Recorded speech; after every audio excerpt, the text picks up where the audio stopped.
Ok, attache-le ici. Puis on fait un setup pour faire des dynamic squats ou max effort squat. Sur un rig régulier, il faut juste attacher les élastiques au rig. Après ça, bien important, il faut qu'il y ait un spacer. Donc on va mettre un dumbbell ici.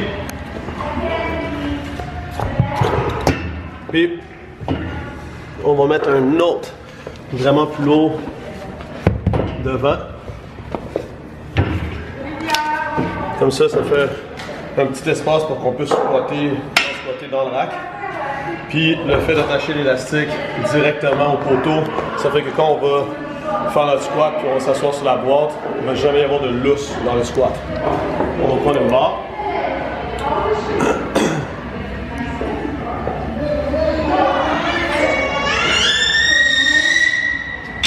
Là, avec la barre, l'élastique s'en va ici. On ne veut pas le mettre là parce que sinon avec le J-cup ça pourrait couper. Donc il s'en va ici. Okay.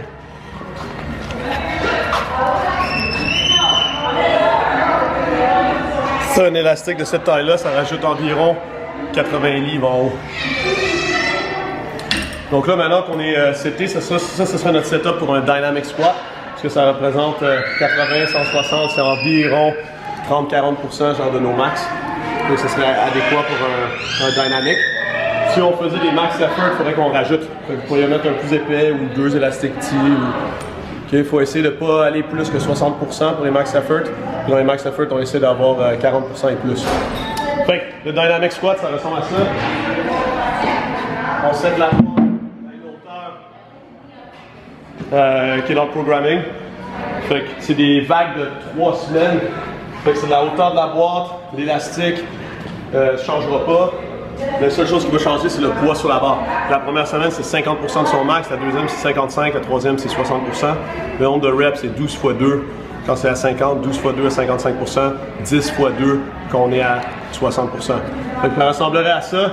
Là, j'aurais exemple des poids, il y aurait Jeff puis Alessandro qui le ferait avec moi. Ça tourne vraiment vite, il n'y a pas de pause. Okay, imaginez que j'ai mon 50%, je prends la barre, je fais un pas vers l'arrière. Boum, je me set bien, j'essaie de descendre le plus droit possible, les tibias perpendiculaires au sol. Je me relève le plus vite possible. Voilà. Directement avec quelqu'un d'autre qui va.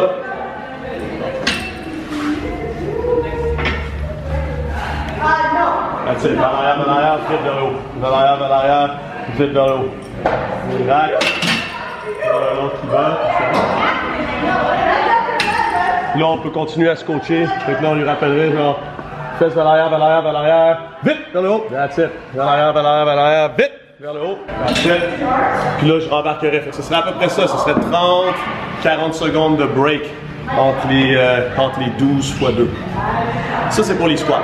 Pour le setup pour le bench, fait que si vous avez regardé le setup du squat, c'est exactement la même chose pour le bench. On a 2 poids pour faire un spacer pour espacer dans le fond par rapport au rack qui est ici. Après ça, pour le bench, bien important, peu importe votre force, vous utilisez toujours un mince élastique, un des plus minces qu'il y a, parce que sinon, vous pouvez facilement vous faire mal à l'épaule.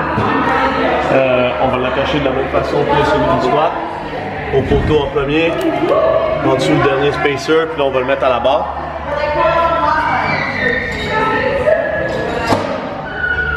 On prend la barre.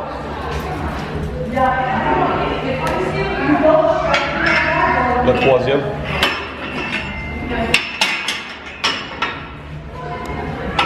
La même chose, quand vous le mettez sur la barre, faites bien attention de le mettre sur l'extérieur ici pour être sûr qu'il ne se fasse pas couper.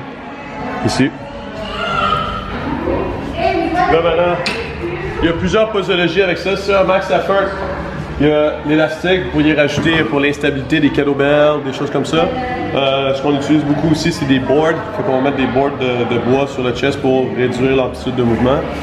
Pour les dynamic effort, on va faire le même genre de répétition, 12 x 2 à 50%, 12 x 2 à 55%, 10 x 2 à 60%. Vous pouvez voir de la nouveauté si vous regardez Westside Barbell, tout ça. Maintenant, il parle un peu aussi de 12 x 3. Vous pouvez tester les deux, mais ce qui est bien important avec le bench, c'est de ne pas mettre trop d'élastique. Sinon, vous pouvez vous blesser. Fait que ce serait le même principe. J'y vais, quelqu'un d'autre y va. c'est encore un travail de vitesse. Je peux même faire une pause en bas, mais c'est vraiment sur la vitesse pour remonter.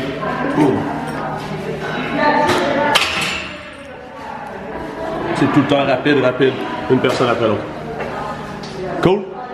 On est rendu au deadlift. Fait que pour le deadlift, si vous faites des dynamic efforts, ça se peut que ce setup-là fonctionne. Vous faites juste attacher un poids, pas de poids, mais attacher l'élastique ici. Puis après ça, vous reculez un poids de 100 livres avec des petites plates ici pour pas que ça lève. Par contre, si vous voulez faire des max efforts et mettre beaucoup de poids, ce qu'on fait souvent, c'est qu'on met des plates par terre, entre les deux pour être sûr que les poids ne peuvent pas se rapprocher. Ou alors, c'est intéressant d'avoir des ancrages. Mais ça, ce serait un setup qui marche pour des deadlifts dynamiques, il n'y aura pas besoin de trop d'élastique. Ou alors pour des clean, où est-ce que là, il n'y a pas besoin de beaucoup d'élastique non plus. Après ça, si vous êtes un deadlifter conventionnel, c'est une bonne idée de travailler votre sumo deadlift.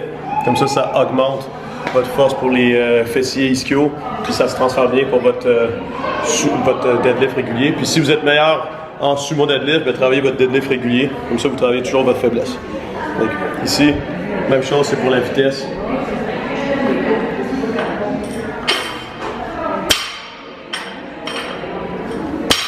S'il faut, on change les poids, puis la prochaine personne y va, ça tourne. Fait comme ça, vous avez une bonne façon de setter les élastiques. C'est sûr que si vous êtes capable de mettre des ancrages dans le sol, comme vous pouvez le voir dans nos autres vidéos qu'on avait, c'est le best. Mais vous n'avez pas d'excuse si vous n'avez pas d'ancrage pour pouvoir faire les dynamic et max effort. Utilisez les élastiques, vous allez voir, vous allez passer les plateaux que vous avez en ce moment et vous allez réduire vos blessures. Bon training!